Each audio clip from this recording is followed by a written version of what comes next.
What's up, sports fans? It's your man D back. Speak Your Mind Sports Talk. All right, check it out, everybody. So today, Speak Your Mind Sports Talk Live Daily is back. Got a new hot topic today. We are talking about when boxing returns, the state of boxing. Will it weather this COVID-19 storm? You know, boxing return to the fans. So, guys, appreciate everybody coming out. Let's see what we got in the chat. We got the Wednesday alarms that go off here. Sorry about that, guys, if y'all hear that in the background. So we got John Daly in the building. What up, John? Yeah, we did have a good discussion. Oh, yeah. I talked to you about that before I started. Earth Boxing in the building. What's good with you, Earth? Appreciate you coming through, fam. Yeah, guys, so for anyone who didn't read the description, we're going to be talking about the discussion for today. And of course, as always, I'll wait till we get a couple of people on the panel. But the discussion for today is going to be basically the state of boxing, when it comes back, you know, how it's going to fare, possible positives and negatives of the sport, what's going on. But I got some pretty interesting questions for everyone to chime in on. Lisa Bell's Queen Lisa in the building. What's good with you, Lisa? Appreciate you coming through, sis. So yeah, and you know, again, as I say, I'm just Vanity. What's up with your Vanity? Yeah, I know. Just coincidence. I just talked to Newt before, and it's all good, man. I mean, you know, sometimes that will happen. Speak Your Mind Sports Talk Live Daily gonna be on live Monday through Friday at 12 o'clock. So sometimes other people will be on live too. It's just, you know, it is what it is. But Newt, my brother, it's all good, bro. It's not a competition thing with us, man. You know what I mean? Just like any other network, you got shows on at the same time. We just happen to be on at the same time. So anyway, you know, I'll do what I do. We share a lot of subs, so probably be a lot of people over there, and that's cool. Ain't no big deal, but the show must go on, guys. But Lisa, I'm blessed every day I wake up, sis. I'm blessed every day I wake up. Thanks for asking. So yeah, so let me put this link. I don't know if I put the link in the chat. I haven't yet. So let me put the link in the chat, y'all. What's up, Samuel Shaw? Samuel Shaw in the building.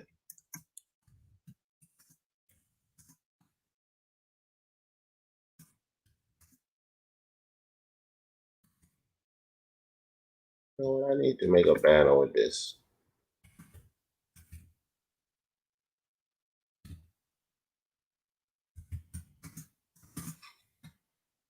Get this smoke in the building. What's good with you? Get this smoke. I'm getting ready to drop the link in the chat, smoke. Give me a second. That's all I'm doing right now. Come on, man.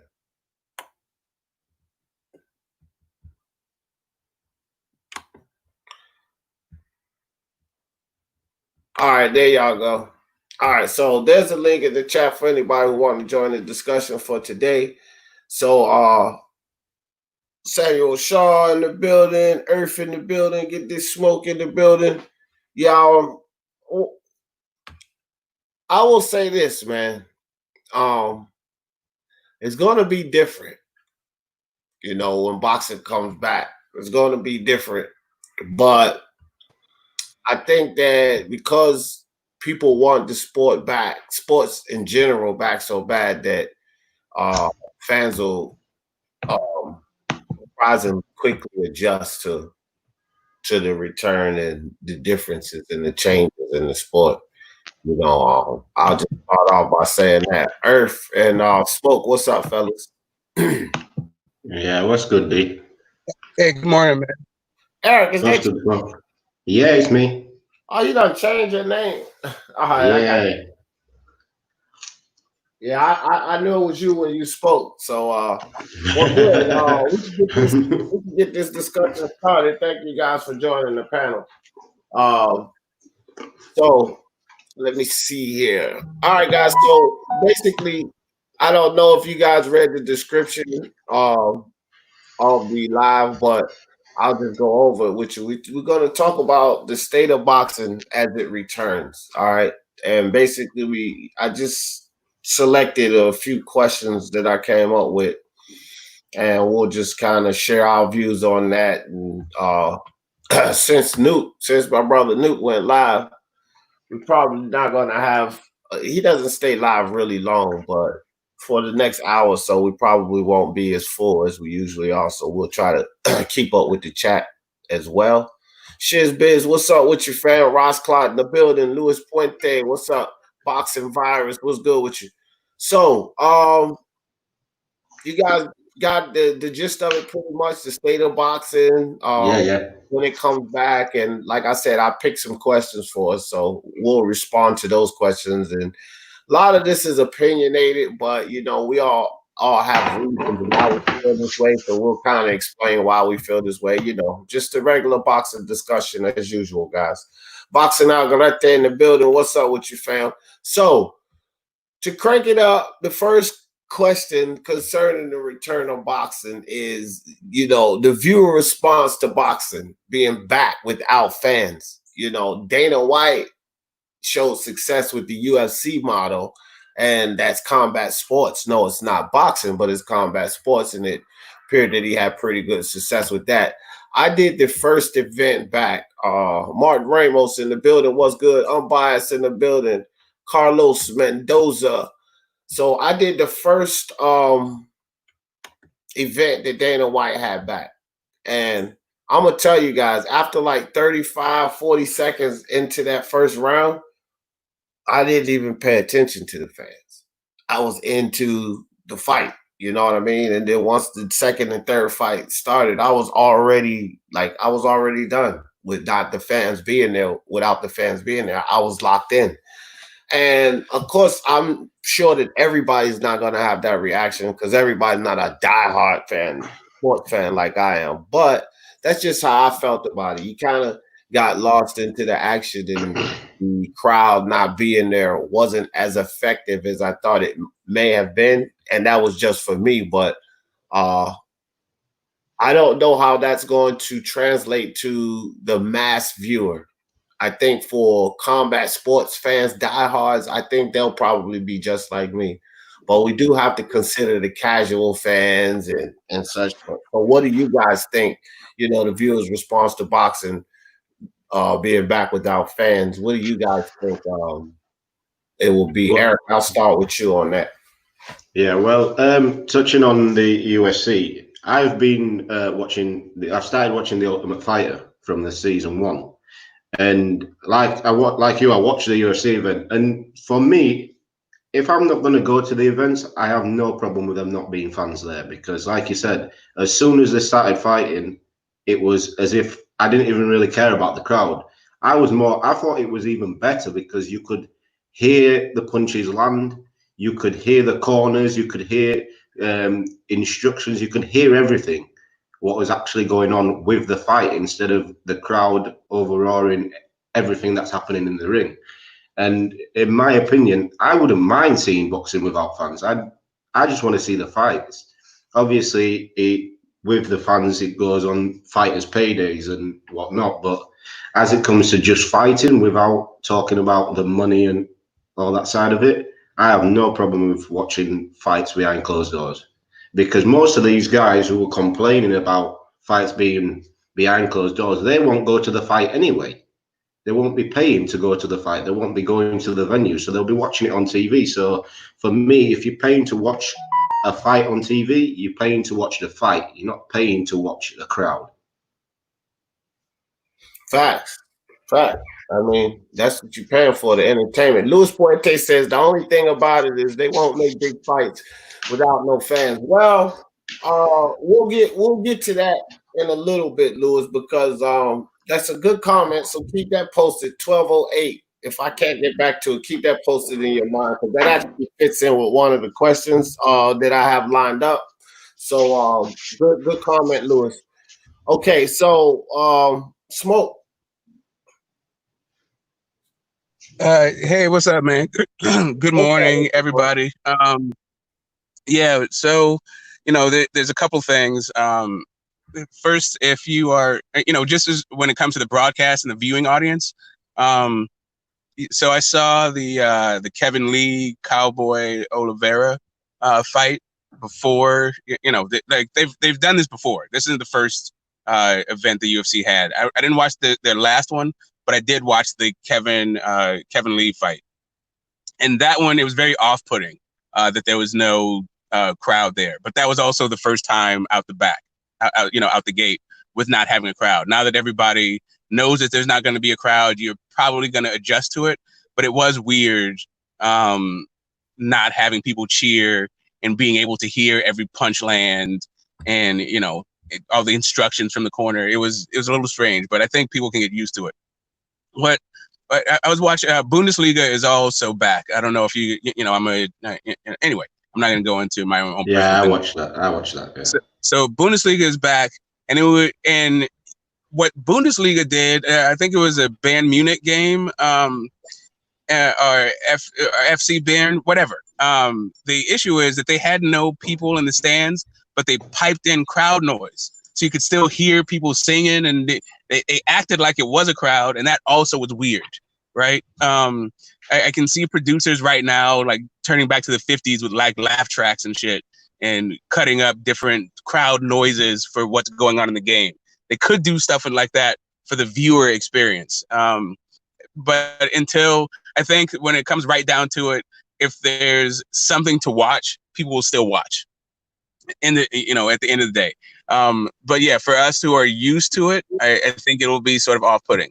The other part of it is the people who have built their cachet, the fighters who have built their cachet off of their hometown fans, and they get that rush from the hometown crowd, right? Like that is going to be a little bit weird for the combatants. Like if you are a Terrence Crawford.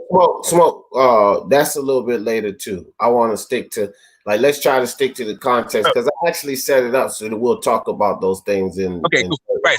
So just for the audience, just for the viewing public, I think our brains will just make the adjustment because we have nothing better to do, and that's the only thing they'll give us, right? So right. If it's either all or nothing, we'll take the all. Well, and it seems, and with that being said too, and real quick, guys, let me shout out some guys that just stepped up in the building. Iron Cone, shout out to my man Iron Cone, just stepped in the building. That guy just stepped into the building. What's up, that guy? Scott Brown just stepped in the building. He said, little fat boy, T.O. called out Loma and said he would KO him. He can't run to 140. And I said that beef ASAP. Well, Scott Brown, Teofimo's in extreme shape. He's no little fat boy. This is not Tank Davis we're talking about. I think that honestly that Loma beats him. I have picked Loma, but Teofimo's my guy. But the kid talked shit all the way up into the Loma fight. He talked himself into the Loma fight, so he shouldn't stop now because if he stopped talking shit now, then that makes him seem mentally weak. And I would agree that he would be mentally weak. Don't talk shit all the way up to the fight, and then your lip gets sealed when you're about to get in the ring with him. So you gotta expect him to keep talking a lot of shit right now the closer that fight gets to. But I don't want to veer off a topic. I tend to do that when we talk about my guy Teofimo. Cut that out, Scott Brown. All right, Carlos Mendoza said, look at the Ferguson versus Justin fight, no crowds, and it was still good. Yeah, it was great. Dana White showed success, and that's one thing about it with the fan viewership. Like I said, when I first started watching the first 30, 40 minutes of the shit, I was done. Like, crowd didn't even matter. And I'll tell you guys something else, and I'm hoping that we get this same effect in boxing. We probably will. The sound of the punches and the kicks and the grunts and the gasp, you can hear all of that from the fighters on the UFC competition. So imagine if we get that same effect with the boxers in the ring, because you can't hear that with all of the crowd and the media and everything behind. Yeah, that was my point. Right. So now you get to hear boom, you know, bro, that's going to be effective. That's a whole different experience. And you're going to be when I was watching the UFC fights. So it may, you know, be a pretty good thing for the fans, because it may bring them an experience that they've never had due to the excessive crowd noise that, you know, they generally got. Yeah, you're going to be able to hear the gasps from body shots and everything. Like I said, I've been watching The Ultimate Fighter anyway. I've started watching that because there's no other thing else to watch. So I started watching that. And obviously when they are fighting in that, there's no crowd. It's just basically their teams that's there. And it's the exact same thing. Like once I'm watching a fight, I don't concentrate on anything else. Even when when I go to fights live, I enjoy the atmosphere between fights, but when the fighters are fighting, I literally zone everything out. I zone everyone out, and I'm just focused on who's fighting. Right. So for me, you know what? Eric just made a really good point about, you know, the atmosphere of it. Like, you know, it's a big fight because everybody's there. I think you may lose that sort of big fight atmosphere with no crowd. Yeah, you do.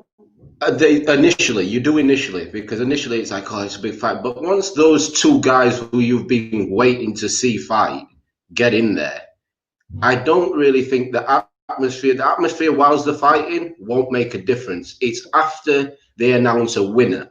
That's when you'll be like, oh, there's no one there to cheer him on, whoever wins, if it's your fighter or whatnot. I think you'll more see it afterwards.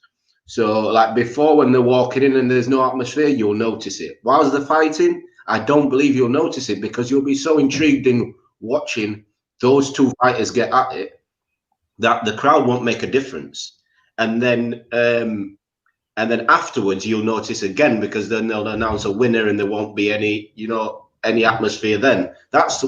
For me, that's the points when you're going to notice it mostly. But whilst they're fighting, most people want to watch the fight. They're not really bothered about the crowd, because let's be honest, a lot of those, when we rewatch a fight, we rewatch it on mute.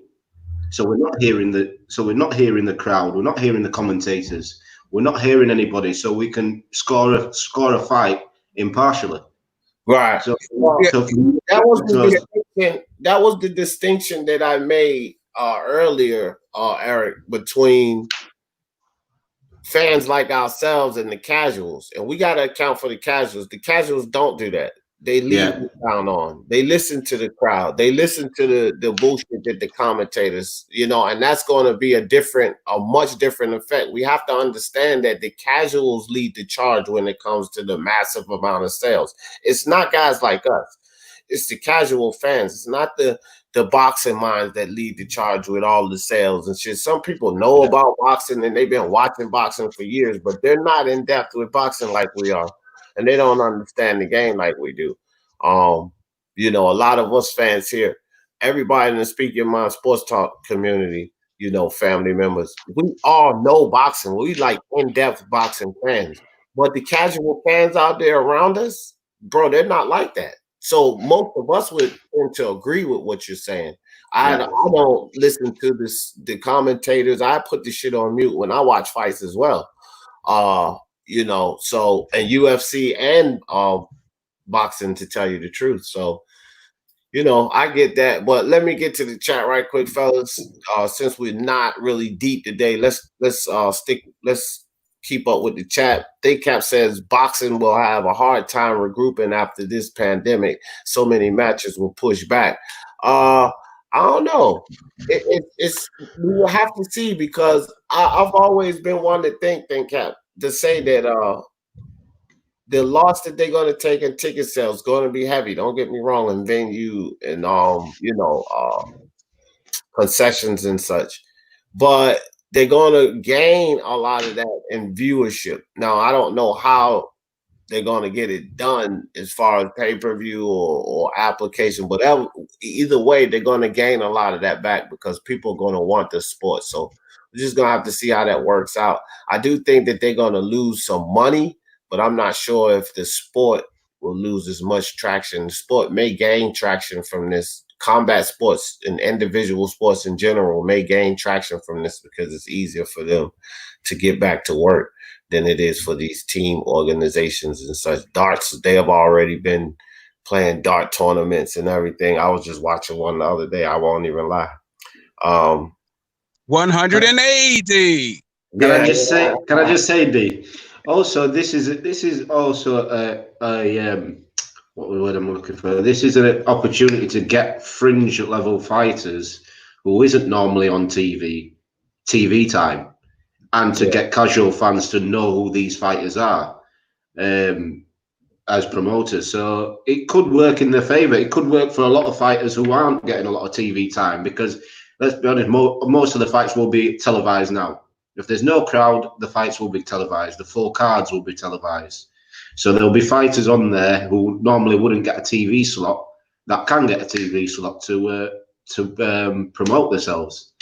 Right. And for some promoters, look, before we move on, hold on, right quick, Smoke. Let me say this. With that, Eric, that's also something that we may talk about later. You guys, okay. Up in the head, but I just wanted just to stick on the subject before you move on. Just to stick on the subject of the fans, like how they experience it. So big fights, at least on Showtime, they have that all access. I think they do the Inside the PBC. But shows like All Access, once they do the epilogue, like I don't know if you guys remember in the first Wilder Fury fight, the All Access, they did this one shot when Wilder dropped Fury in the 12th, and they showed the crowd jumping to its feet and the rush of the crowd, that sort of thing that like got me, like it made the actual TV show about the fight more interesting. Yeah. And so stuff like that will be missing from the big fight, the promos from the big fight. Yeah, I agree with you. Yeah. Real quick, guys. Teofimo has been saying he was going to move up to 140. I thought Teofimo alone. Scott, you must not even be listening to the days. But since you're still talking about Teofimo, you got to understand something, Scott. And then I'm going to leave it at this. I'm not even going to talk about it no more. Teofimo, even before the Loma fight, before Comey fight, has been saying soon he has to move to 140. He's been admitted that so COVID has damaged and affected a lot of people, fighters, in a lot of different ways. If the kid is forced to move up, these are growing young boys. These are not older guys like Loma's 36. He's stuck at his weight. You know what I mean? Only if he gets fat and lazy will he get out of shape. Teofimo is growing naturally, bro. He's going to be forced from 140, and he knew this. That's why he's been pushing so hard for the Loma fight. He's been pushing. Bob Arum came out and said, I think Lomachenko's going to need a tune-up, and the kid's probably going to need a tune-up too. Teofimo said, no, fuck a tune-up. Let's fight. He's pushing. His camp is pushing for this fight because they know that there may be danger of him having to move up because he's growing naturally. He's 22, Scott. So stop it with the Teofimo's not ducking Loma. He wants to fight Loma before he's forced, bro. It's just common sense. All right, now let's stick to the state of boxing, Scott, and don't bother me on Teofimo because you know how I get on Teofimo, dog. All right, so here we go. Carlos says, if Amir Khan was in a fight with no crowd, you would be able to hear his jaw. That's messed up. What's up, John? John Daly in the building. What's up, John? We got another space if anybody wants to join today's discussion. I'm getting ready to move to the next question, but just catching up with the chat. Carlos in the building. He says, salute to you, Carlos. Aob's in the building. What's good with you, Aob's? Appreciate you coming through. John says, I think we may see a lot of fights getting made more easily. Promoters will try to recoup money for sure. We're going to talk about that a little bit later too. It will be interesting if there's no crowd. We'll be able to hear what the boxers are saying. Yeah, you can hear a little bit of chatter. It's a lot of things you can hear, Carlos. I'm not sure if you caught the UFC events. I've been watching all of them. I'm going to watch the one this weekend too. There's one on May 30th. For you guys that don't know, I'll probably be going live for that. Give us some blow commentary. Yeah. Come join the fun for that. But I'm going to be My watching. friend's having a fight party. Yeah. So if you'll kind of get an idea of what it may be like in boxing as well. So check it out, Carlos. If you get a chance, check out the event this Saturday, because I think a lot of your questions there, a lot of that will be answered. Fury versus Wilder. If there's no crowd, I want to hear what Fury is saying. Yeah, that would be okay. My nephew in the building. What's good, nephew? Stanley Jefferson Jr. What's good with you, fam? Appreciate you coming through, dog. Man Crawl in the building. What's up, Man Crawl? Appreciate you coming through. Raider, what's up? Raider Boxing Finesse in the building. Salute B, Godfather. Rest of my family is in the chat. If I don't respond, that means I'm driving. All right, eyes on the road, fam. I want you to make it to your destination. Dragon Leg in the building. What's good, Dragon Leg? Say what's good, D and Smoke in the panel. All right, so yeah, great start, guys. John, welcome to the building. Oh, John, you know what? Before I move to the next question, let me get your thoughts real quick on the first question was viewers' response to being back without fans. And, since Dana White had somewhat success with the UFC, what do you think the viewers' response would be when they come back without fans in it? People watch it because they're itching to see some fights.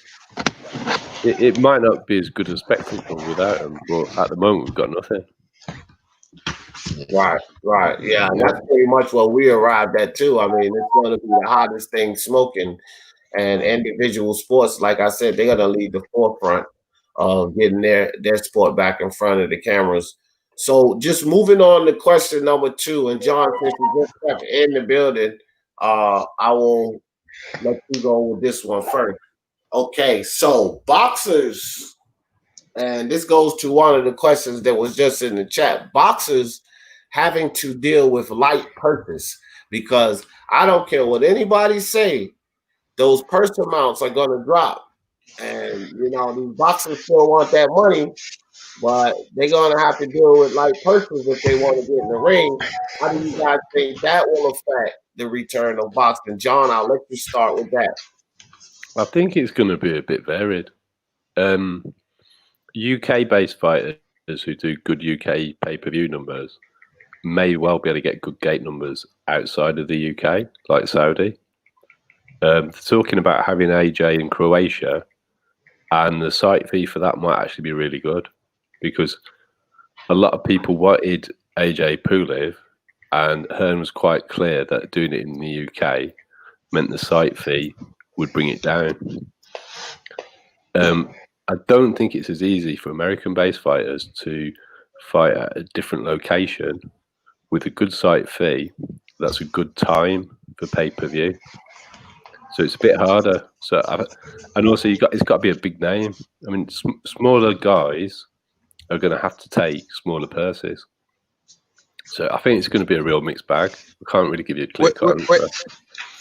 Sorry, John. You're suggesting that Croatia has money to pay site fees, and that people want AJ Pulev? Smoke. What he suggested? Yeah, I am. And also, no, I'm just wanting to make sure. I'm not trying to debate. I'm just wanting to make sure. Yeah, I know, but let me just say this right quick. What I want is you guys' ideas on this, right? And whatever your ideas, that's your idea. Whatever. I just want to hear your opinions on it. So, just want to keep it on that kind of level. But go since you go ahead, Smoke. You go next. No, I'm sorry. I totally missed the question. I got sort of sidetracked with I was hoping that it would come around, but yeah, if you could repeat the question, go ahead. On the question, Smoke. Yeah, go ahead. Not the differences of opinion. Listen, man, I just twisted one. I can't find my fucking fire right now. I got distracted. You can walk and chew bubble gum at the same time. I can pat my head and rub my belly. Yeah. All right. So boxers having to deal with light purses is when we come back, and the effects that may have on boxing when we return. Oh. Yeah. So, this is where it gets sort of dicey depending on your contract, right? Because if you're one of these guys that self-promotes, then you screwed yourself. Right. If you're one of these guys who has a set amount, a set contract, then you're not trying to hear nothing. So I mean, it really goes from fighter to fighter. It depends on what kind of contract you have. But yeah, somebody's gonna have to take the promotional loss, because usually the in-house crowd, the bulk of that money goes to the promoter.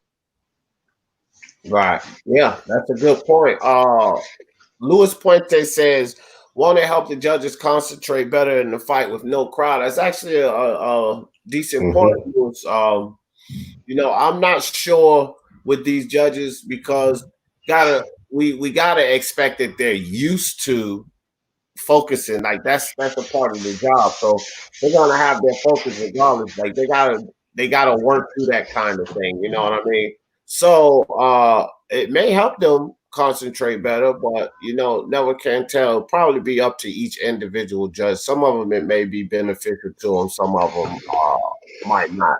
But Eric, it's on you, bro. Right. So right. I think fighters want to get out. At the end of the day, them not being in the ring doesn't benefit them at all. So yeah, their purses will be less, but if they've got a good management team in place, they can also say, right, I will fight behind closed doors, but my first fight with a crowd, I want to get this X amount. And if they have a good team behind them, they should be able to put a deal together to say, right, okay, my fight is willing to fight for this amount behind closed doors this time, but my first fight back with a crowd, I expect X amount. And the promoters might well do it, because let's be honest, when the crowds do come back, it will be a big event. So whatever, depending on what fighter you are, and if you are a top level fighter, the first event with a crowd back that you're going to be involved in will bring a lot of money. So the promoters and the teams might be able to work something out that way. Because in my opinion, I can't see fighters turning down fights and being off for a full year without fighting, then coming back after turning down a fight behind closed doors, coming back and trying to demand a lot of money. Because they'll just say, well, you're off of a long layoff. You're not going to fight a top level fighter. You're going to have a tune-up. And they're not going to pay you a lot of money for a tune-up. And that's how I see it. Right. Yeah, I feel you. Beefcake in the building. What's good with your beefcake? Well, I kind of agree with that perspective. And I think that even so like we only know what like articles and reports say. We don't really know what these guys are really getting paid.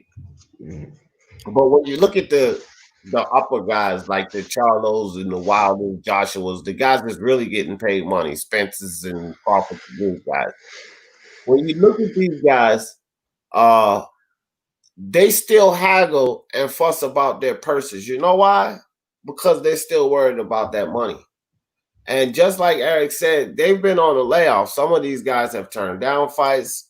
And look, as we know, there is a very alarming high percentage of athletes that in their career are broke. You know why? Because they accumulate this high cost of living.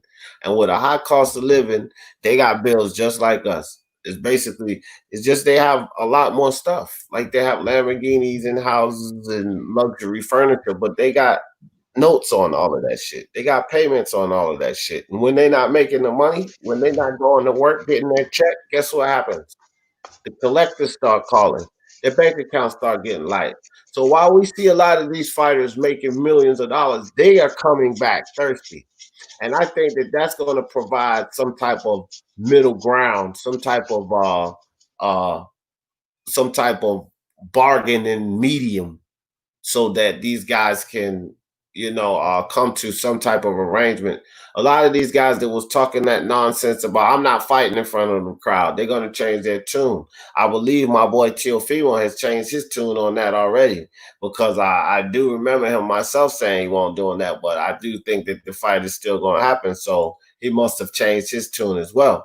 You can try and make demands. But when you look at the pandemic and the state of the world and the fact that you have the ability to even make money, I think that that's going to sway a lot of people to say, you know what? Let's go ahead and take this contract and make this happen. But it is going to prevent big fights from happening, because some people have enough money where they could sit back and be like, nah, fuck that. I'll just take my chances and wait until the ticket sales come back and the gates start flooding in, because I need my money. And as like Smoke said, some of these independent promoters rely on a lot of that, the concessions and the ticket sales and such, for they're part of the revenue. So it's going to be very interesting when it comes to that, seeing how you know, it affects boxing coming back. I do think that it will have an effect on boxing for sure, but I don't think that it'll have too much of a negative effect. We're still going to be satisfied with what we get. We will be. It will prevent us from getting some fights though. Luis Puente said Adrian Broner is never going to get 10 million at this rate. Adrian Broner is a moron. I'm not even going to talk about him right now. He's a moron with all of that foolery. 10 million. Somebody needs to smack him 10 million times. That's what Adrian Broner needs. All right, so moving on, guys, to the third question. And Eric, I'm gonna let you jump off with this one. What will this mean for DAZN? Okay, will they be forced to put on pay-per-view if the COVID-19 bans are extended?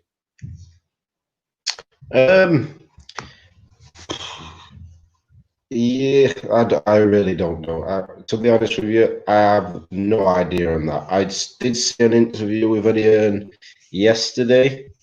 I think it was on the live, saying that he has a meeting with DAZN on Friday about what's the plan going forward. So will they have to put pay-per-view on? They might well have to, and bite the bullet and say that that's how the business is going to have to be run for a little while. Business models sometimes have to be changed. Is everybody going to be happy? No, because their whole business model was, we're getting rid of pay-per-views. So yet again, that'll be one of Eddie Hearn's contradicting himself. Smoke will like that one.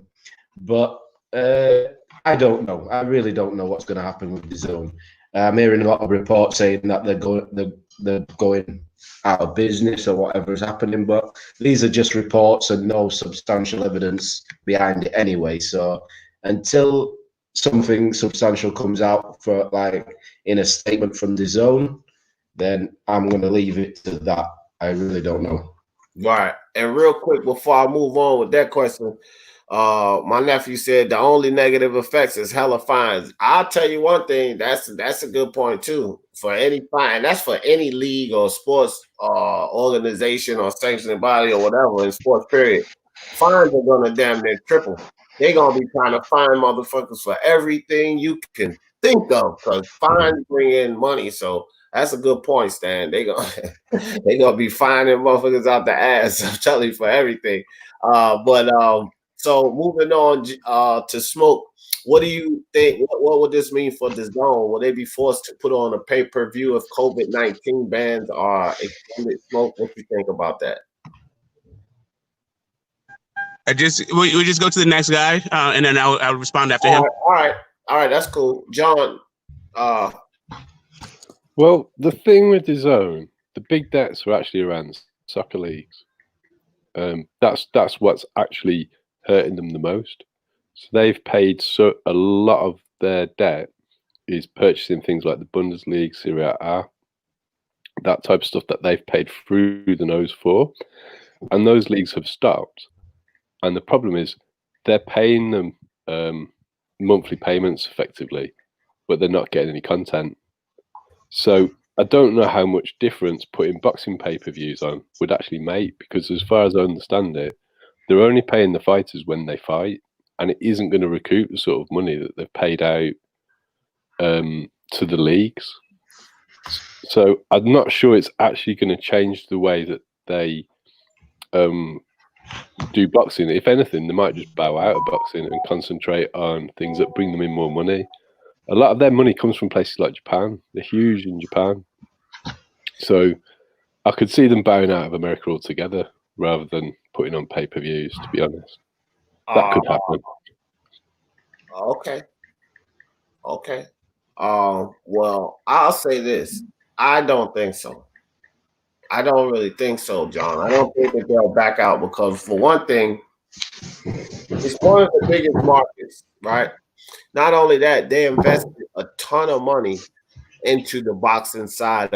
Let's be real. The zone has a lot of other things going on so that the sports application will sustain. Boxing is not going to. I think I had this discussion with someone about this before. The boxing is not going to topple the zone.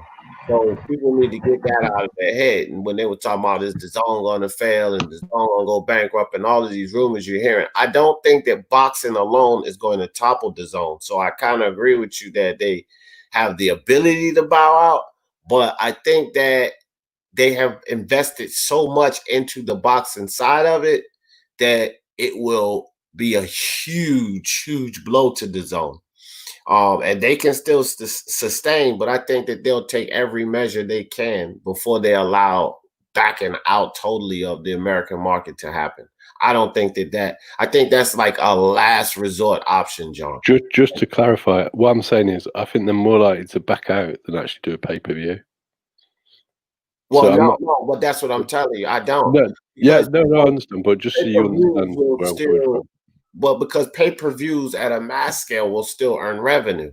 And look, in business, with the fans and the crowd and these freaking channels and all of that silly shit, right? With them, it's about saving face and pride and all of that. These business moguls don't give a shit about that, bro. They don't give a shit about saving face and pride and, oh, you said you wasn't going to do this. If it makes money, they're going to do that. So we can forget about all the fans are going to talk shit about them. But those fans are going to still watch. Guaranteed, bro. They're going to make money. So if it comes to making money, that's where their business model is going to follow. Now, if it's one of these things that cause so much backlash where they would lose money, then maybe they wouldn't partake in that. But I don't think the fans getting upset because they said they wouldn't. And then we have a pandemic and they have to. I think that would be smoothed over and they could market that in a way because of the pandemic. You know, we had to make some changes and fans would still watch, bro. Like, I mean, let's be serious. And that would cover a big portion of revenue that they're going to lose. So I think let me put it to you like this. I agree with that. Let me put it to you like this, D. Go in that direction. Would a Canelo pay-per-view in America pays $32 million for fighting? I don't know, bro. I don't know. I don't think it would generate that type of. But think about this, especially if you do Canelo Triple G, since they paid them both, right? And then also people. Hold on, Smoke. I want to say this right quick. Think about this.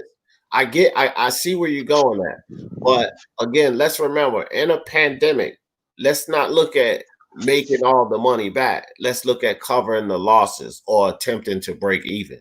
You get where I'm going with that? So, like, if they would rather lose 46 million, or would they rather lose 12 million and keep it pushing because they lost 12 million on the boxing side, but because they have other things they can recoup there. But you don't want to do 42 million. You understand what I'm saying? It's the other things that are actually the big debts. That's really what I'm trying to say. So, the reason that they're in financial trouble isn't actually because of boxing at the moment. It's because of his commitments to football leagues that they've made. Right. So I'm not sure that putting on a boxing pay-per-view would necessarily even break even for the fighters that they'd have to pay.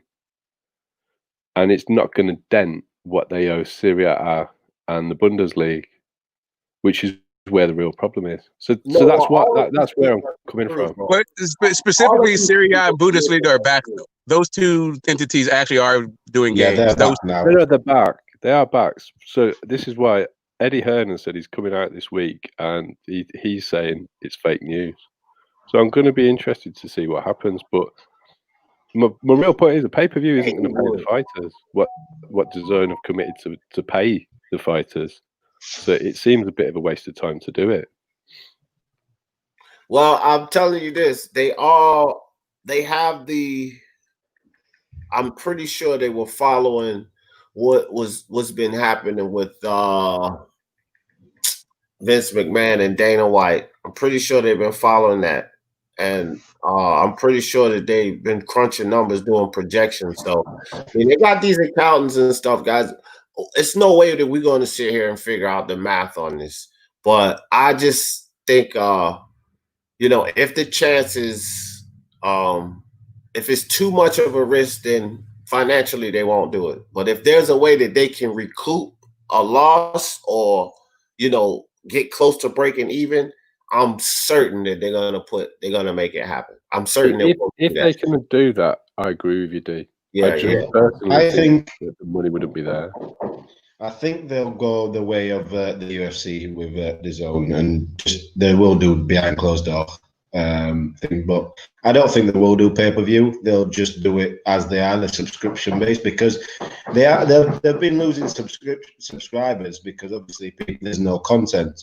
But as soon as they start putting stuff back on, the subscribers will come back because there's something to watch now. Right. Yeah, for sure. So Luis Puente says football as well. Yeah, that's what John was saying, Luis. Yeah, no doubt. The zone sees this is their time to scale back their paydays. Yeah, I mean, well, a lot of organizations, leagues, and such will see it as such. I'm pretty sure. So, all right, guys, let's move to the next question. Hold on. I didn't answer that one. I didn't. Oh, my bad, Smoke. Go ahead, take. No. When you pose the question again, I jumped into the conversation, but I didn't actually hear what the question was. So, would you mind posing it again? So for the question is what you're telling me. That's what keep happening. No, not at all. Not at all. I just got distracted in those 2 moments. That's it. All right. Let's say so. What will this mean for the zone? Will they be forced to put on a pay-per-view if the COVID-19 bans are extended? Okay. Right. So DAZN is DAZN is international, right? They're in a few different countries. But DAZN USA just launched, right? The DAZN in general is paying too much for labor, just period. For all the license fees, for how much they're paying for their content. When it comes to the DAZN USA, they're not going to get a return on investment. Not on Bundesliga, not on Serie A, and not on the fights that they're putting on with the contracts that they have with these fighters. So DAZN USA might be in a different position than the other DAZN entities around the world.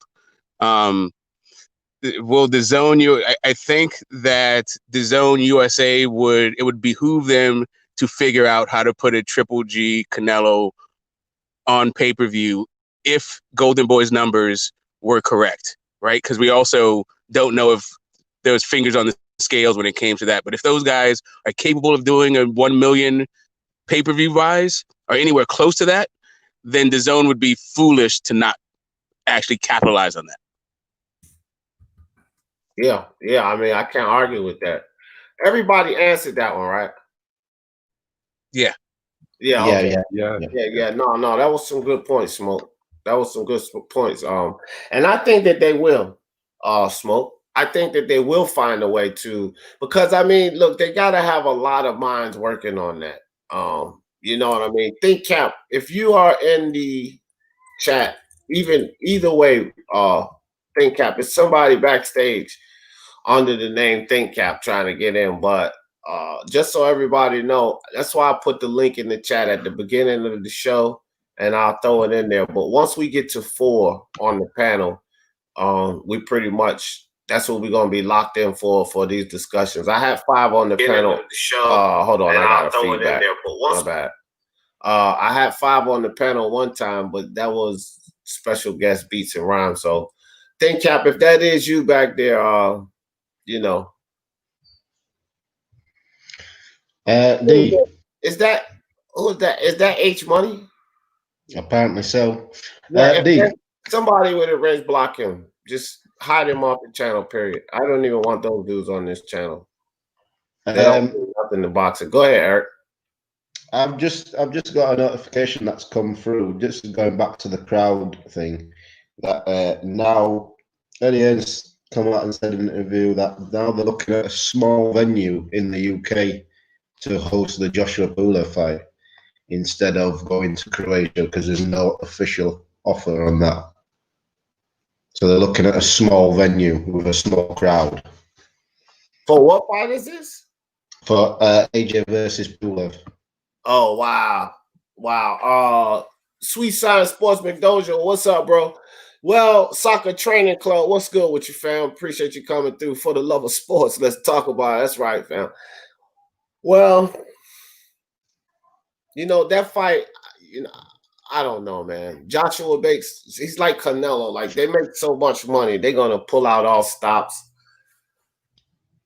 For me, that fight just needs to happen wherever it happens. It's not a fight where everybody is like, oh, no one cares if it's behind closed doors or not. This fight, because for everybody, this is a fight that should just for Joshua to step into the realm of getting a Wilder Fury winner.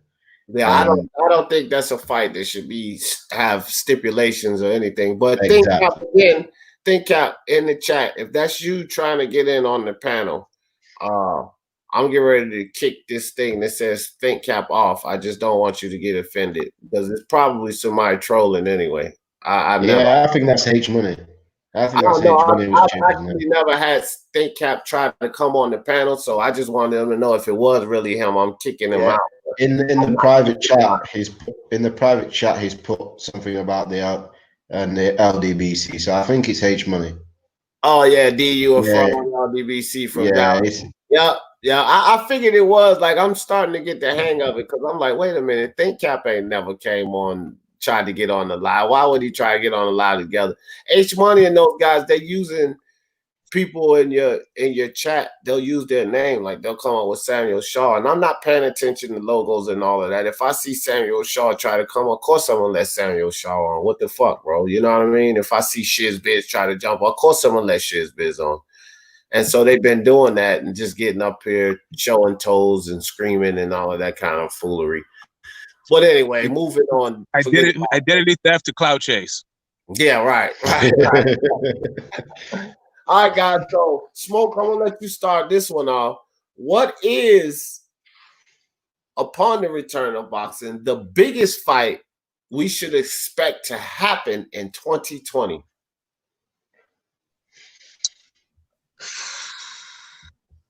Probably Spence Garcia.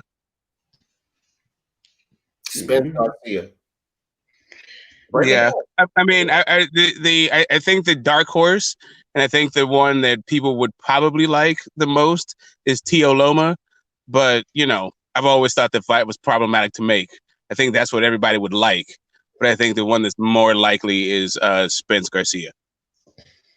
Now, we still got until December. This is 2020 now. They talk about putting that Tio Loma on in the fall. So it can still happen.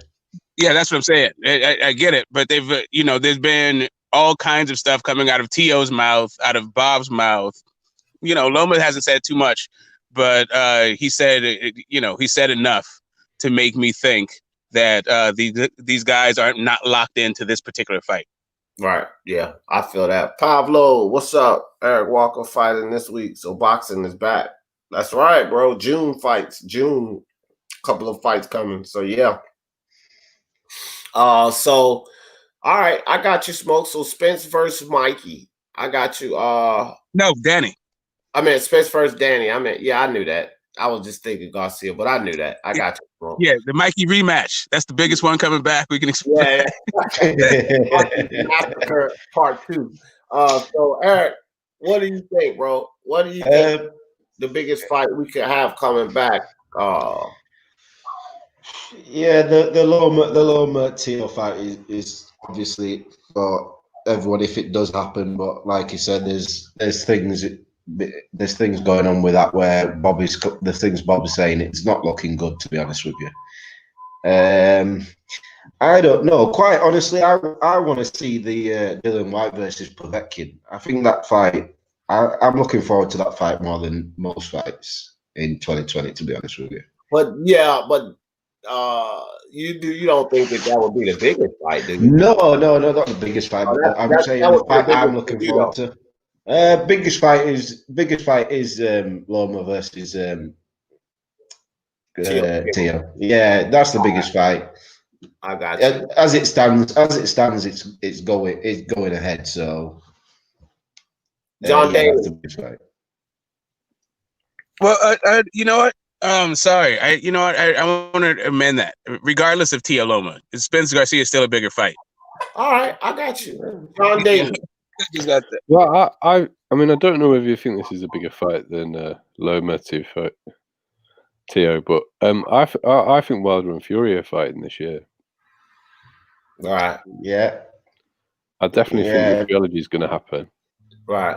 You could say, the Loma fight's a bigger fight with Lopez, but I can't argue with that. I definitely think Wilder and Fury are going to fight this year because the rematch is supposed to be enforced before October, and if they don't take it, Fury could actually get out of it if he wanted to.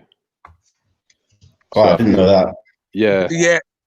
And I think they'll renegotiate to a time where they don't have another pay-per-view at the end of the year. I think they'll go for pay-per-view season versus just trying to enforce a contract. I think they'll renegotiate to a time where it's more advantageous to the market. It has to happen before February, though. So I was wondering if somebody was going to say Fury, and Fury and Wilder, because I think that me personally, I think that's the biggest fight. Or Carlos Mendoza made a good point in the comment section. Mike Tyson versus whoever. To be perfectly honest, guys, in numbers, that will do numbers. Do numbers. It literally could be the biggest fight in 2020. So great comment, Carlos. Yeah, I thought we was talking about active fighters. Hey, bro, I mean, it's a boxing match. And, that would be a huge fight. Like, motherfucker. Apparently, if Mike is getting $20 million offers, then Mike should probably suit up. Right. Yeah, 20 million. No other fighter is going to get 20 million this year. Mike could be the face. Boxing is actually back this weekend on Facebook. 2 cards from Mexico and Dominican Republic. Champ Ross, which is head of the prediction league. I mean, he said the Mexico card got pushed back till June 6th. So we do still have a Dominican card potentially. But thanks for that, Lawrence Williams. Shout out to you. Shout out to Champ Ross. And shout out to Boxing Monster in the building. HMONEY. HMONEY just got banned from the channel. Pablo 55. What's up, Pablo? Appreciate you coming through. Usyk versus Chisora is a great fight also. Yeah, that's actually a great fight. Pablo and everybody else say, like, here's potentially something that could happen. The Fury Wilder fight don't take place until next year. That could potentially happen. The Loma and Teofimo fight don't happen. Then you're talking Usyk Chisora. That fight could be the biggest fight of the year. It could rival the Spence and Danny Garcia's fight. How are we measuring big fight? Because 100% AJ fights Pulev this year. That's definitely going to happen. Yeah, but we're talking about it's not a big fight, but in terms of pay-per-view numbers, it'll be. We're looking at big fights as in fights where it's either 50-50 or you can't really call a winner more or less. A fight you want to see.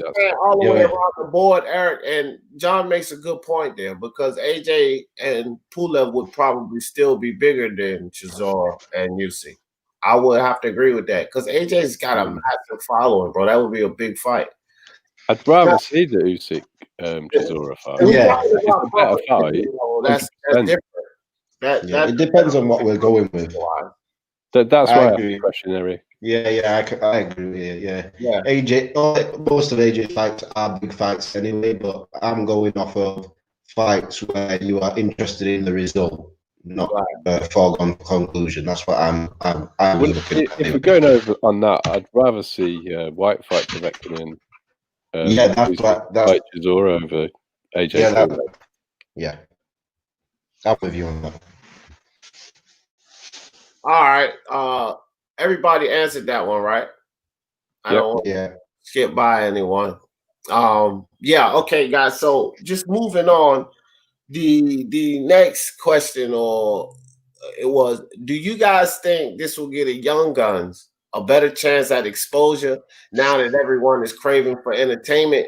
You know what I mean? Now that everyone going to get in there, how about these young guns that haven't been able to get exposed? And you know, these bigger fighters, they're gonna be haggling over money. Is this a chance for them to get in there and get exposed, get in front of the cameras?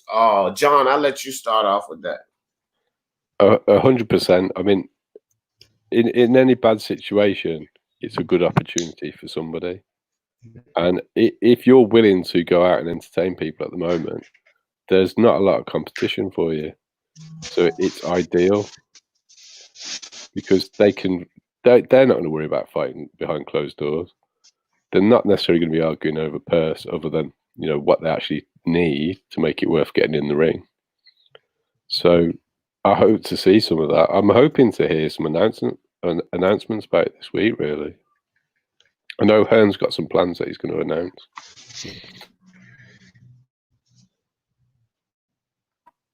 So yes. All right, we got no doubt. Next up, next man up. Yeah, I already touched on this when we was talking about things. I believe so. These young fighters, they're not after a payday yet. These fighters are after getting a name before they get the payday. So they will take the short money. And probably the money they're going to get to be out to fight behind closed doors is probably not going to be too far away from what they're getting now anyway, just for showcase fights that are not televised.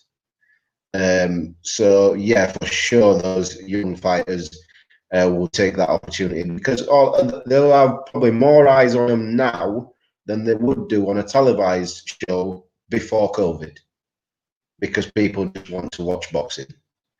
So yeah, definitely there will be, and there'll be a lot of them taking those chances as well, I believe. Right. Yeah. No doubt. Smoke, you need us to repeat the question for you? If the question, I do. If the question isn't, what's the biggest fight coming back this year? Yeah, okay, so I'll just get used to repeating the question when it comes to your turn. So do you think these guys will, do you think this will give the young guys a better chance at exposure now that everyone is craving the sport, you know, and there's going to be haggles with the bigger boxers? Do you think these prospects and younger fighters can utilize this as a chance to get in front of the cameras?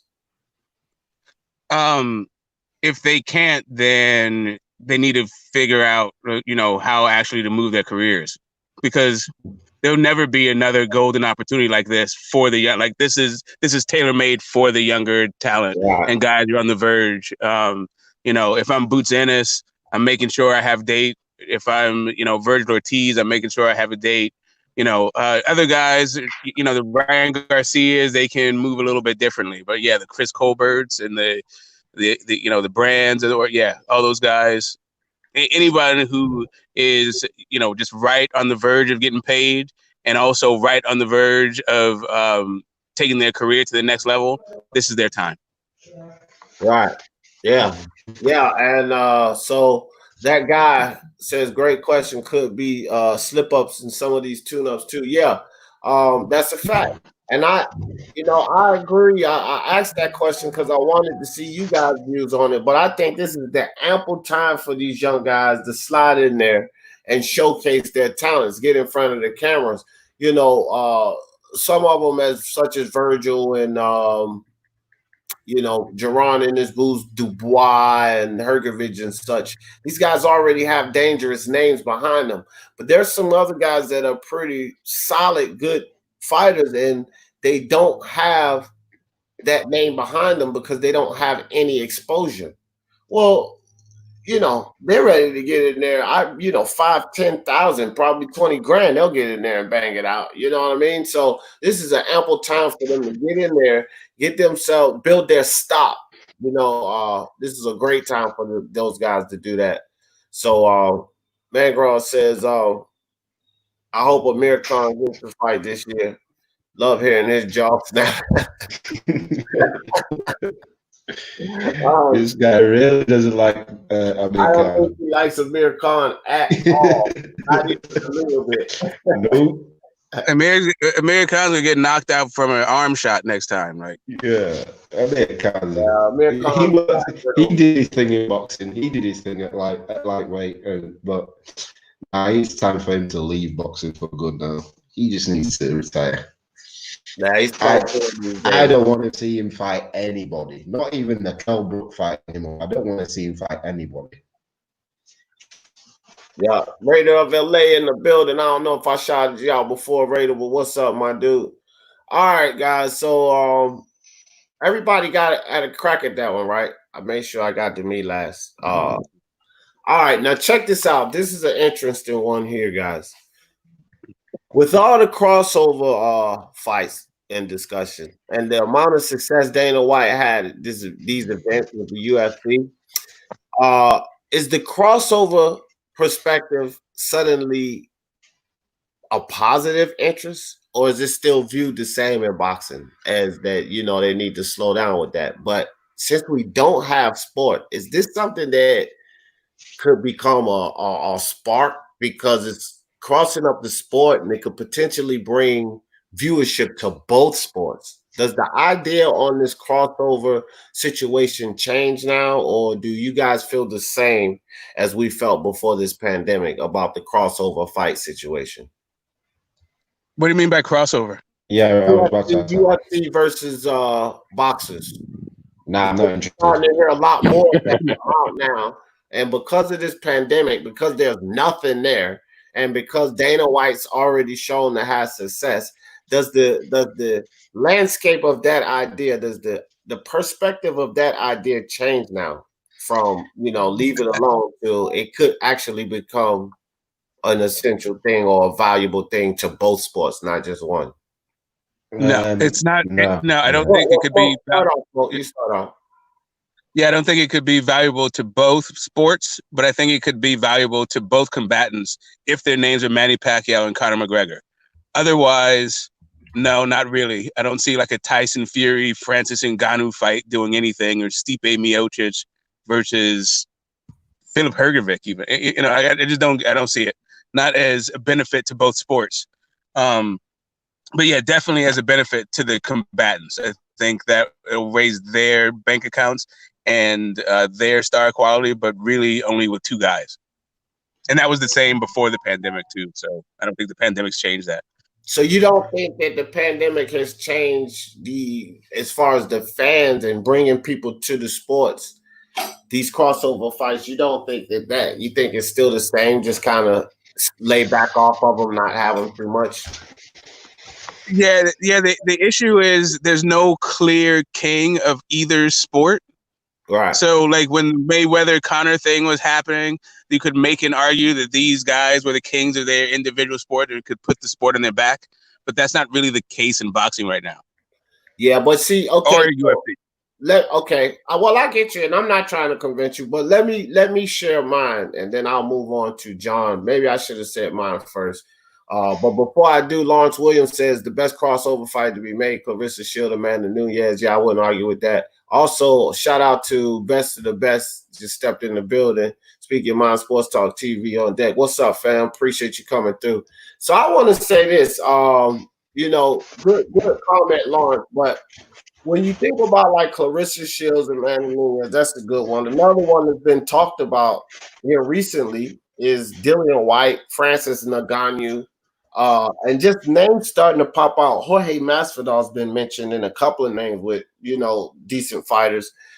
My thing is, I think that my perspective kind of changes on it, because I used to say, you know, leave that shit alone. Like, you know, this was before the pandemic, but I think both of these sports need anything they can to bring to bring viewership back to the sports. I don't think that this can hurt the sports at all, because again, it's the casual viewers. We know what's going to happen as boxing fans, as UFC fans. and the disciplines, we know what's going to happen. You come to the octagon, you're getting your ass smashed. You come to that square circle, you're getting your ass knocked out or beat up severely. So we know what's going to happen. The casual fans don't understand. They got 2 champions from 2 fighting sports.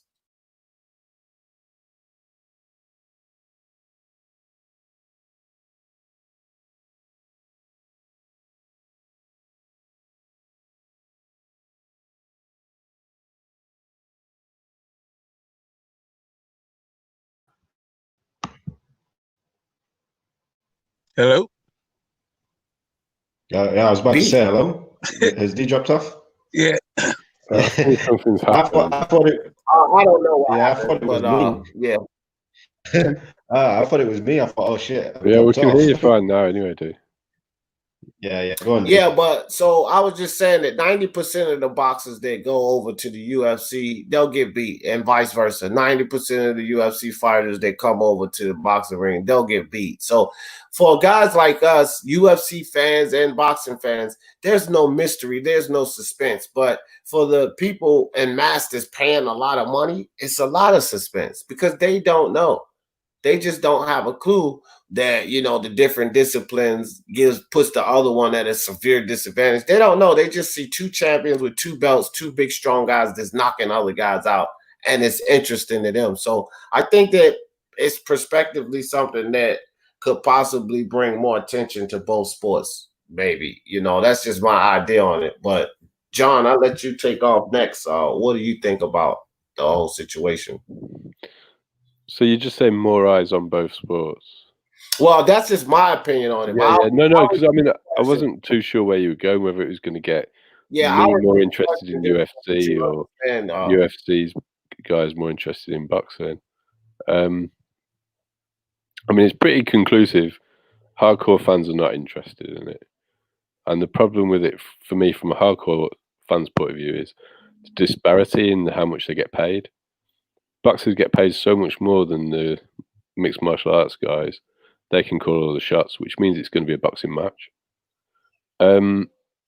I don't think after the Mayweather-McGregor fight, boxing benefited from it because Mayweather doesn't fight anymore. So whatever, if he'd have got himself some new fans from UFC, he went on to do nothing else. So there's no way boxing could capitalize on it. If Manny was to fight Conor McGregor, I think it's going to be the same situation. They're just looking at it as a way to cash out, where for them it's a very easy fight. So it would have to be an active boxer who's going to go back to boxing for that to happen. And I think boxers look down. Boxing fans tend to think that they're the established sport and UFC is this new up and comer, so they don't take as much notice. You get some guys who like both, but I think there's less boxing fans that like UFC. I'm not really sure about going the other way around, so I don't know, but it would need active boxers. It would need like the Dillian White fight with I can't say his name very well. Ferguson. Yeah, something like that. Possibly, because then Dillian might win, get some UFC fans, and they might follow boxing.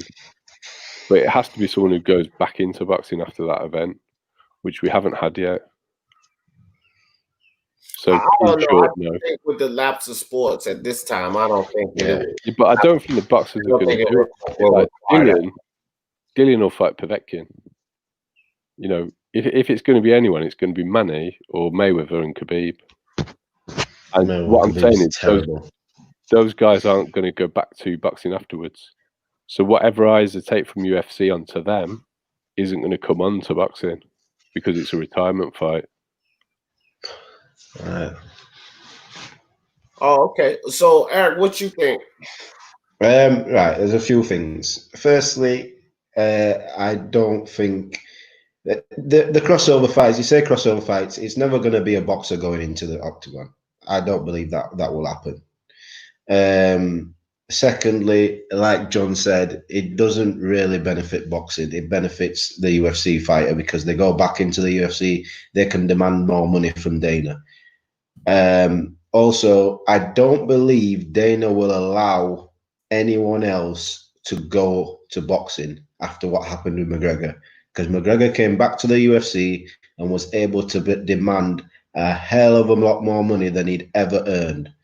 And we know Dana White and his purse strings at the UFC, these fighters don't get paid a fraction of what boxers get paid. And Dana White is not willing to open his purse up to even make that possible.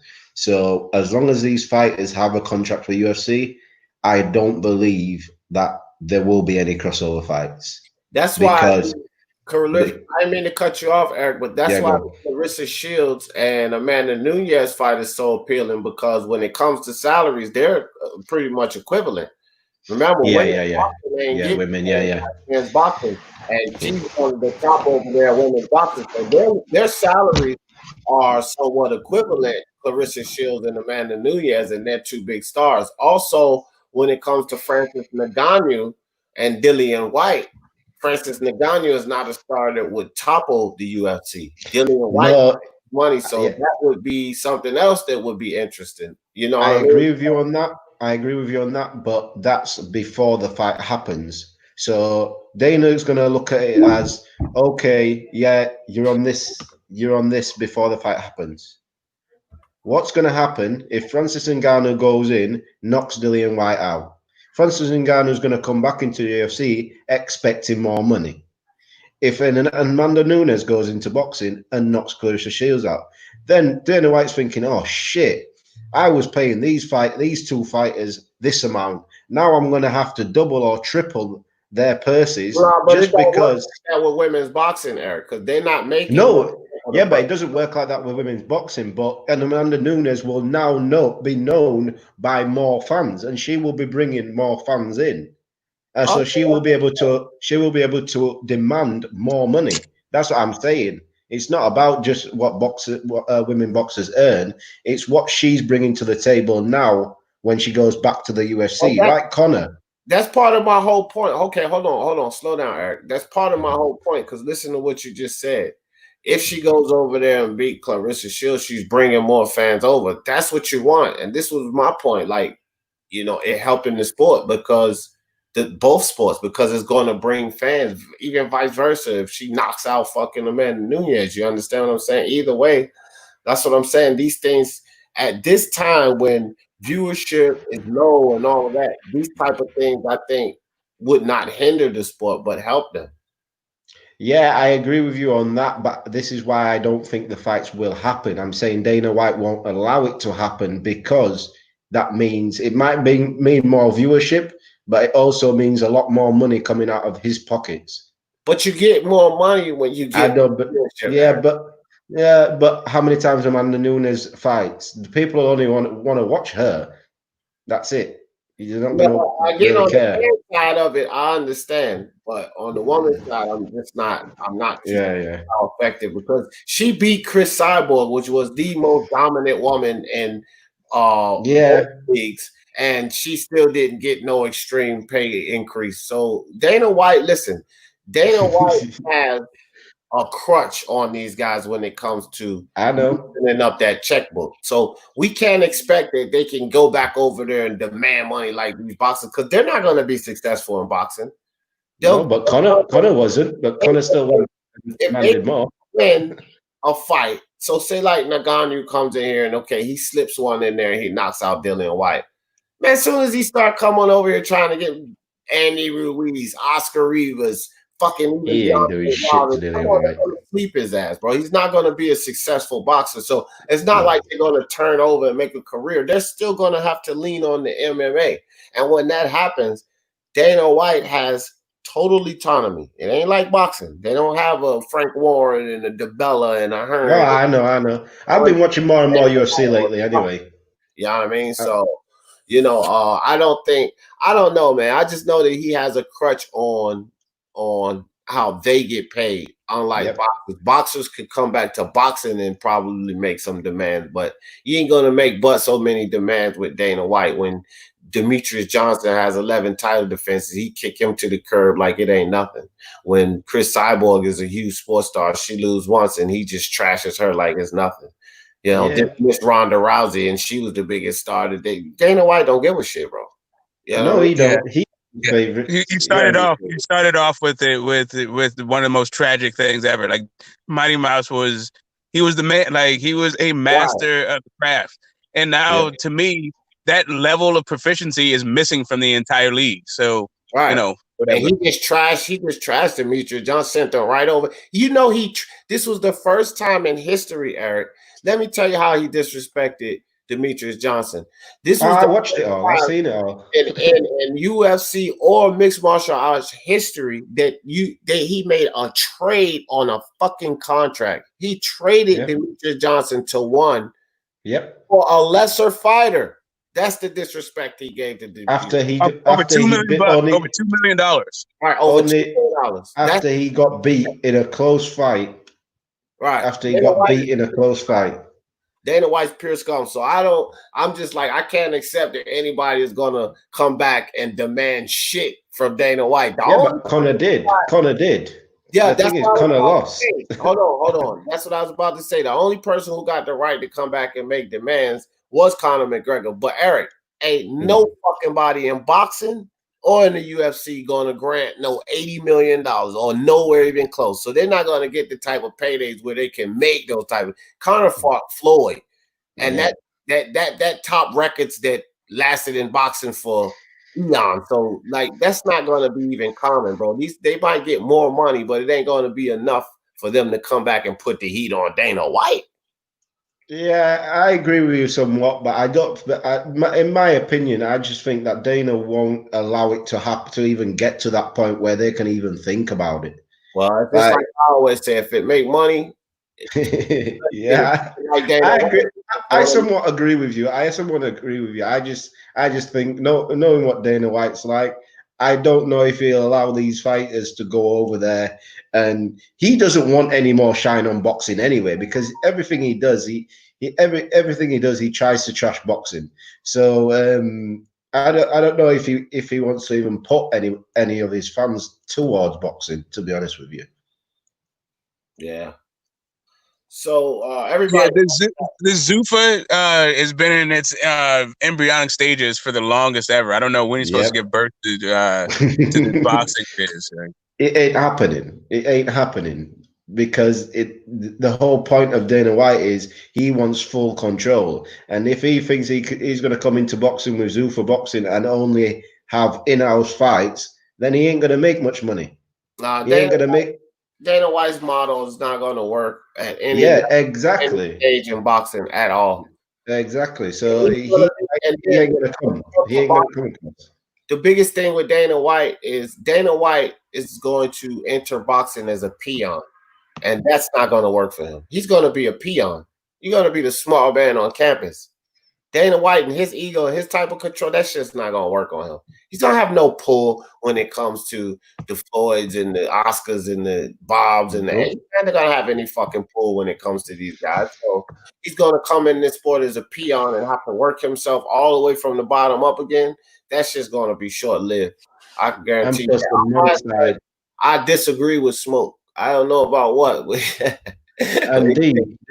And the money side, these boxers are used to getting paid a certain amount of money. Dana ain't going to pay him that sort of money. Nah. Dana knows that he's going to stay at his side of the street, where he's got all control over everything that happens over there. And these fighters basically can't do shit unless Dana says so, because UFC is the biggest MMA platform out there. What they're going to go to one and get paid less anyway, or go to Bellator and get viewed less. So you know he has all the marbles. So, and when it comes to boxing, he won't have any marbles whatsoever. What, he's going to take young fighters, and then another promotional company like PBC or Matchroom or Bob will just say, "Oh, come to us, we'll give you more money and more exposure." He ain't going to keep fighters for long. Yeah, I feel you. All right, so moving on to the next question. Smoke, I'll let you crank off this one. Riddick Bowe, Mike Tyson, Shannon Briggs, Vander Holyfield, James Toney, Roy Jones is always up and down with Floyd Mayweather, and some other boxers have all been talking about comebacks. With all this talk, with all this comeback talk to the return of boxing, with concerning this time, good or bad, because names like Mike Tyson and Roy Jones Jr., and we haven't had boxing. Do you guys think this is a good thing, or do you guys think this is a bad thing? Before y'all do that, let me go to the chat real quick. St. Brent in the building said, "What's good? What's up? What you saying, Brent?" Stan says, "In general, it's going to be really hard decision because it changes the game of boxing, and the people love betting, and it's going to mess up people's theories." Yeah, well, it's going to change a whole lot because the crowds and the emotions and all of that. You'll see the differences in the bookies office, that's for sure. But guys, so what do you guys think about that? With all of this comeback talk, these older fighters coming back and these big names, what do you guys think? What is the effects that you guys think that have on this return of boxing? Oh yeah, so I think that it depends on who you are and who you better go first, because no one's going to see two of them. I think maybe Floyd and Mike are in the best positions given what's been said. Like Floyd saying that he only wants exhibition Conor McGregor type fights. That makes sense. Yeah, let's see that for Floyd. That's fine. And then Mike Tyson is reported to get like $20 million offers. He should do that also. But whoever does it, they better do it first, because James Toney and Roy Jones and all that, unless those guys are fighting Mike Tyson at heavyweight, then it doesn't matter. Yeah. Go ahead, Eric. Yeah, I agree with Smoke on that. No one wants to see Roy Jones come back. Roy Jones has come back how many times and he's been knocked out. So that story of Roy Jones coming back is gone, is done with. I think Floyd is there's always an avenue for Floyd to come back. There'll always be an avenue for him to come back because he never took any damage in his career. He never took any big beatings or anything like that. So there's always an avenue for him to come back just because of his style. And Mike Tyson is it's a novelty. It's Mike Tyson. People just want to see him come back, do a 3-rounder, and then be done with it. I don't think anyone really wants to see Mike fight as in a proper war with anybody. I really don't. Smoke, you got Boxing Monster says, "I always disagree with Get This Smoke." Yeah, no, he's like that old guy in the Muppet Show, just in the balcony hating the whole time, laughing. John Daly, what you think, bro? What you think about it? I think we all pretty much agree. I mean, Mike Tyson's in his own category. In terms of just sort of fame, out of living boxers that are alive, he's the most famous one. Right. So if he talks about too, though, pardon? Because he's modern. I said Floyd kind of carries that weight too, talking in and out of boxing because it's a little bit different with Floyd. I was going to come on to Floyd, right? But at Floyd's height, he may have earned the money, but he didn't have the worldwide fame, which is a slightly different thing. Mike Tyson was known by the general public in the UK. If Floyd walks down the street in the UK, people won't know who he is. Boxing fans will know. Nah, come on, John. I disagree with that one, John. All right, okay. I might be going a bit extreme, but is Floyd getting mobbed in the same way Mike was when he went to? No, probably not. No, definitely not. When I was a kid growing up, when Mike Tyson had a fight, it was on our general news. It wasn't even in the sports section.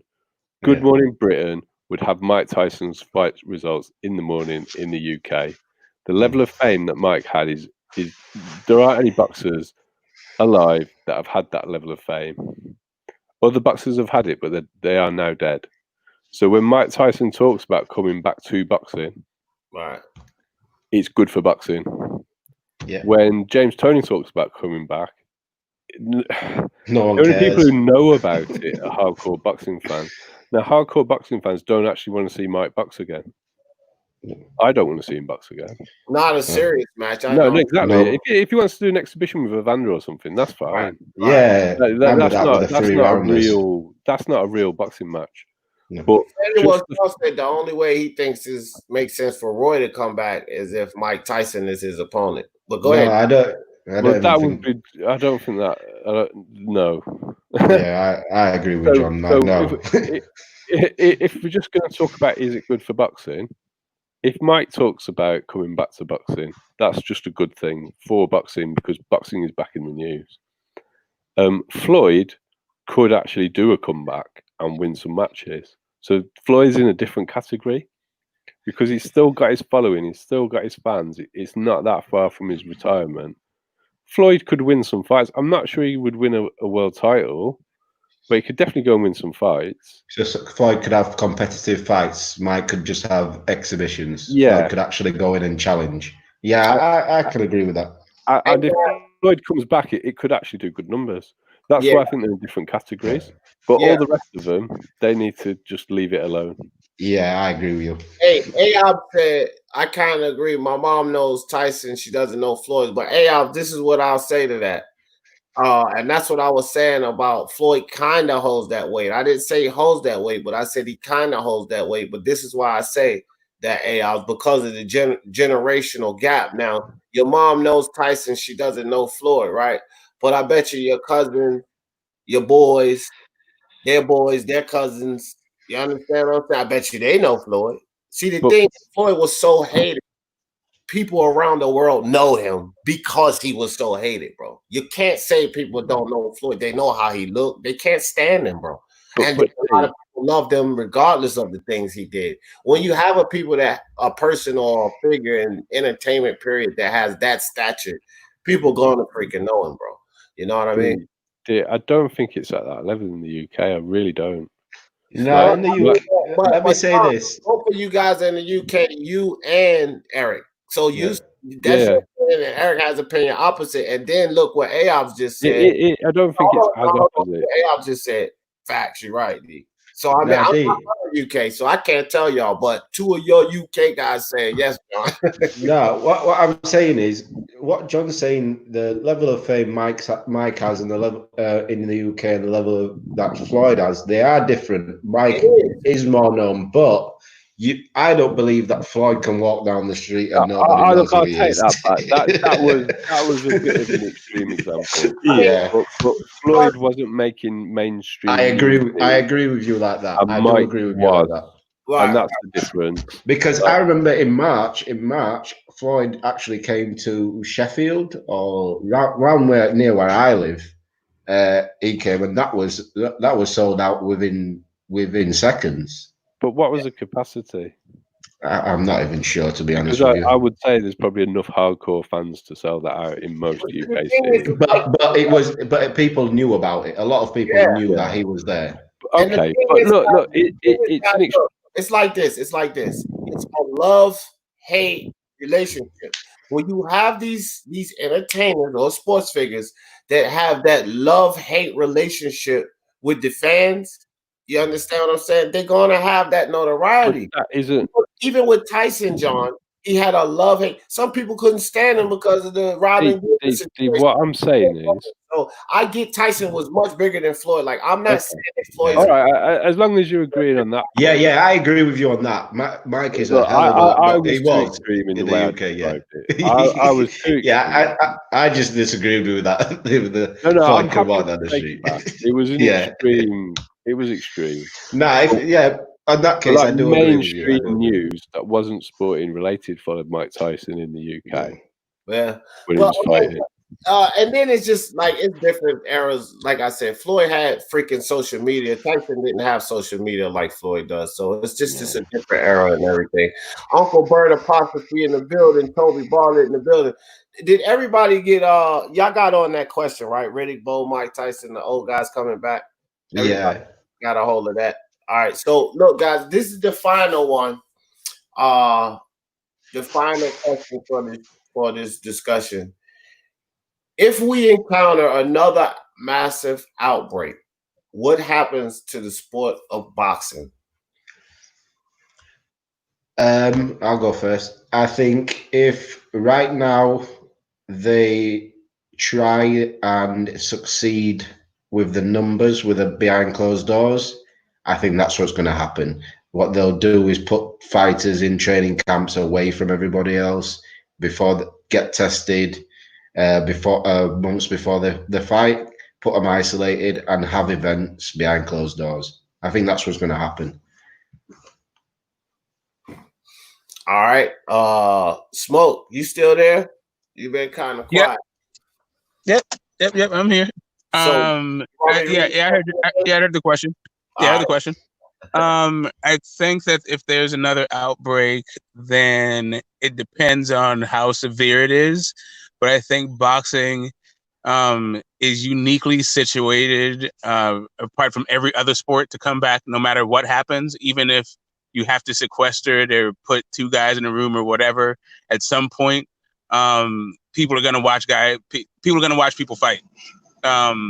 Even if it's kumbaya, end of world, you're going to still get fights before you get basketball games. Like, the sport will. I think it is. I think it is the one thing that's like sort of based around like primal urge. So, as long as there's two guys, I think there'll be boxing. Yeah. All right. I feel that. Yeah. Next up, it's on you. Okay. Well, I think if there's another outbreak, we're going to learn from this one. If you look at what happened in South Korea with this, they never went into lockdown because a few years ago they had a SARS outbreak and they'd got all the testing facilities, and they developed an app to virtually quarantine people who'd actually got it to reduce the spread. We're actually looking at trying to do something similar to that in the UK. So I think if there's another outbreak, what Eric's saying is probably along the lines, there'll be a system to do fights in a safe way, and that's what will happen. So I think boxing will just continue in the next outbreak. I think a lot of sport will find a way. Yeah. Because they're trying to find a way now. All right. I think at some levels, good takes on that, guys. I think at some levels, also I just put a message for you in the private chat, bro. You can see it because you're backstage. It's in the private chat. But anyway, I think at some levels that a lot of this, what they're doing is somewhat like preparation for what they know that they're going to have to face. Or what they could potentially face. I think they all have some idea that this thing could go sour and the bans could be extended, or we could have another outbreak and they're still not able to have those gates. So I think they're making preparation to move this sport just in case, the gates don't come back for the next year or two. And I think that we will still be able to get something, even if we do face another outbreak. And this is kind of moving because Dana White, that island, even though Disney shut that particular event down, he didn't scrap that idea. He still has the island. He's getting ready to start running some events on that. So you guys got to imagine if there is another outbreak and he sequesters people to that island to fight, shit, they're going to do it. They're going to make money, and he already has everything set up. So I think and he could actually charge other sports like boxing to do fights and shit on this island. So I think that it's kind of like preparation just in case we get another outbreak or extended bans, we'll do it this way. And I think we will still get some boxing and MMA even if we do get another outbreak. I mean, that's what I think, because it's all about money. I'm not saying how safe it is or how responsible it is, but I do think that they're going to take every measures to make it happen. That's my opinion on it. Yeah, I think we're all in agreement on that one. Yeah, yeah. So it's not. This today's discussion, guys. Wasn't really like well, we have to answer a question or take any votes or anything. I just wanted to kind of talk about the state of boxing. I mean, I think it was a pretty good discussion. Just I just want to talk about something different every day, bro. Just give us something to talk us through. Because like I might pop lives at night or D Jobs and Donut Shop in the morning or whatever, and we're going to talk boxing like we generally do. And we might have some spicy debates up here. We might fucking rant about Wilder for another 2 hours, but don't mention that name.